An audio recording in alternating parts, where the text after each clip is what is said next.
Productores de Esperanza con su amigo Elías Gómez. Estamos en el capítulo 21 del Evangelio de Mateo. El capítulo comienza cuando Jesús le dice a dos de sus discípulos que vayan y le traigan prestado un pollino. Y entonces, versículo 3 dice: si alguien os dice algo, decirle, el Señor lo necesita, y enseguida los devolverá. Es decir, cuando vayan a la aldea y quieran prestar al pollino, y el dueño del pollino le pregunta: ¿y para qué quieren? ¿Para qué y para dónde que lo quieren? Y Jesús les dijo que lo respondieran: el Señor los necesita. Bueno, aquí es la primera vez que Jesús se presenta como tal, el Señor. Bueno, en el idioma griego se menciona la palabra Kyrios, es decir, el Señor es soberano. En otras palabras, Jesús se presenta como el Señor, el soberano. Bueno, esta palabra también los emperadores lo usaban, dándose a conocer como el soberano.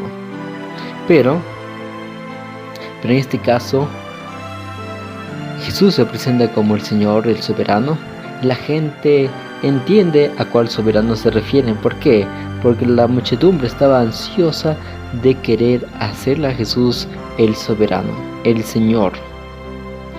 Y bueno, es por eso que en el versículo 7 dice: trajeron el asna y el pollino, pusieron sobre ellos sus mantos, y Jesús se sentó encima. Y la multitud muy numerosa tendía su manto en el camino. Otros cortaban ramas de árbol y las tendían por el camino. Y la gente iba adelante diciendo: gloria al Hijo de David, bendito el que viene en el nombre del Señor, gloria en las alturas, etc. Es decir, la muchedumbre quería hacerle a Jesús el Señor, el soberano, el rey de sus vidas, el rey de su gobierno judío. Bueno, en la mente de las personas estaba la idea de hacerle a Jesús un rey político, darle una autoridad política.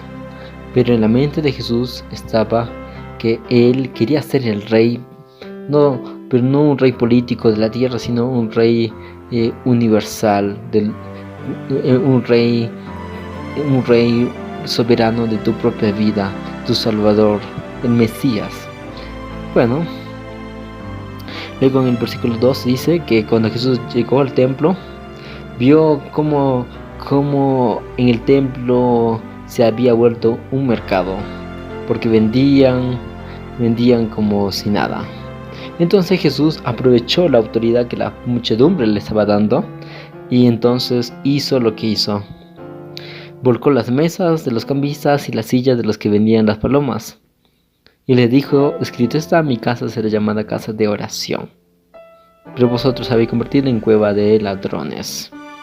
Jesús usó la autoridad que el pueblo le estaba dando para poder hacer justicia en el nombre de Jehová. Y bueno, luego continúa en versículo 14, dice que los propios niños también glorificaban, diciendo: gloria al Hijo de David. Bueno, la expresión Hijo de David es una expresión mesiánica. Es una expresión que apunta únicamente al Mesías. Pero bueno, también se entiende en el sentido de que Hijo de David se refiere a que la descendencia o el trono de David no habría de desaparecer. Pero aquí se cumple en un sentido mesiánico. Bueno, luego en el versículo 18 se habla sobre la higuera. Dice: por la mañana, cuando Jesús volvía a la ciudad, sintió hambre. Vio una higuera que estaba en el camino, y Jesús quería comer de esa higuera, pero vio que no tenía fruto. Entonces Jesús, con esa misma autoridad, dice a la higuera: quítate le dice a la higuera que nunca más nazca fruto de ti. Y al instante la higuera se secó. Verso 19. Jesús quería dar a conocer a sus discípulos que Él tenía autoridad, no solamente ante los hombres, sino autoridad ante la misma naturaleza. Quería darles a conocer de que Él era el soberano, no de la tierra, sino el soberano del universo. Y bueno, y luego en el versículo 23 se continúa hablando acerca de la autoridad de Jesús. Los principales sacerdotes y los ancianos vinieron a Jesús y le dijeron: ¿con qué autoridad tú haces todo esto? ¿Con qué autoridad?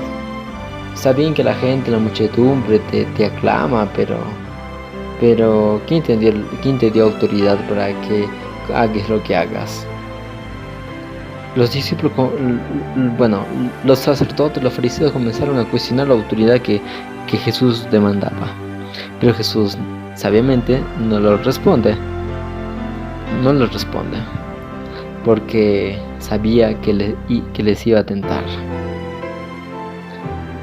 Pero en el versículo 27 dice, y él también le dijo: ni yo os digo con qué autoridad hago esto. Es decir, que Jesús quería que los fariseos se den cuenta de que la autoridad que él ejerce no es una autoridad terrenal, sino celestial, divina. Por lo tanto, Jesús no atendió a sus caprichos porque sabía que le estaban tentando. Bueno, luego en el versículo 28 habla acerca sobre una especie de parábola de los dos hijos que son enviados a la viña. Aquí hay algo interesante, ¿no? De que se presenta el caso de dos personas. Uno que se le es encomendado una labor. Al inicio dice no, pero luego hace la labor. Luego es el caso de otra persona que es encomendado una labor. Al inicio dice sí voy a hacer, pero al final no lo hace. Al fin y al cabo Jesús le dice: ¿cuál de los dos hizo la voluntad? Obviamente el que dijo primero no iré, pero al final sí va. Un dato interesante, ¿no? Esto refleja el parecer de los fariseos. Los fariseos en un inicio dijeron que sí iban a adorar a Dios, que sí iban a seguir sus caminos, que alaban al Dios Todopoderoso, pero al final no cumplen lo que predican, no cumplen lo que ellos mismos enseñan. Por lo tanto, no hacen la voluntad de Dios. En cambio, los gentiles al inicio no querían saber nada, pero ahora lo hacen, que descubrieron en Jesús alguien que tenía una autoridad realmente verdadera. Luego en el verso 33 al 46 se habla acerca de los labradores malvados. La parábola comienza diciendo: oíd otra parábola. Un propietario plantó una viña y la rodeó de una cerca. Cavó en ella un lugar, edificó una torre, la arrendó a unos labradores y se fue lejos. Aquí el propietario es Dios mismo. Y los labradores son las personas. Y la viña, lugar, es la tierra, ¿no? La tierra. Resulta de que el propietario intenta recuperar su territorio, pero resulta que no lo logra. Mandó a uno, a otro, pero nada, a tal punto que envió a su propio hijo para recuperar la viña. Pero estos labradores dijeron: vamos a matar al hijo del propietario y de esa manera no habrá heredero. Bueno, Jesús en el versículo 42 explica algo de esto. Dice: la piedra que desecharon los edificadores vino a ser la piedra de esquina. El Hijo que fue desechado por los labradores es Cristo mismo. Cristo mismo. Verso 43. Por tanto os digo que el reino de Dios será quitado de vosotros y será dado a gente que rinda su fruto. Bueno, hasta aquí hemos visto que Jesús intenta mostrar una autoridad no meramente terrenal, sino una autoridad divina, celestial. El que, los fariseos, los judíos no entendieron esto. Ahora el Evangelio habría de ser dado ya no al Israel terrenal, sino al Israel espiritual, la misma iglesia, la iglesia adventista del séptimo día. Ahora nosotros tenemos la misión de reconocer la autoridad de Cristo y proclamar su Evangelio. Bien, eso fue el Revivado por su palabra. Un abrazo, que Dios te bendiga, que tenga la paz del cielo. Chao.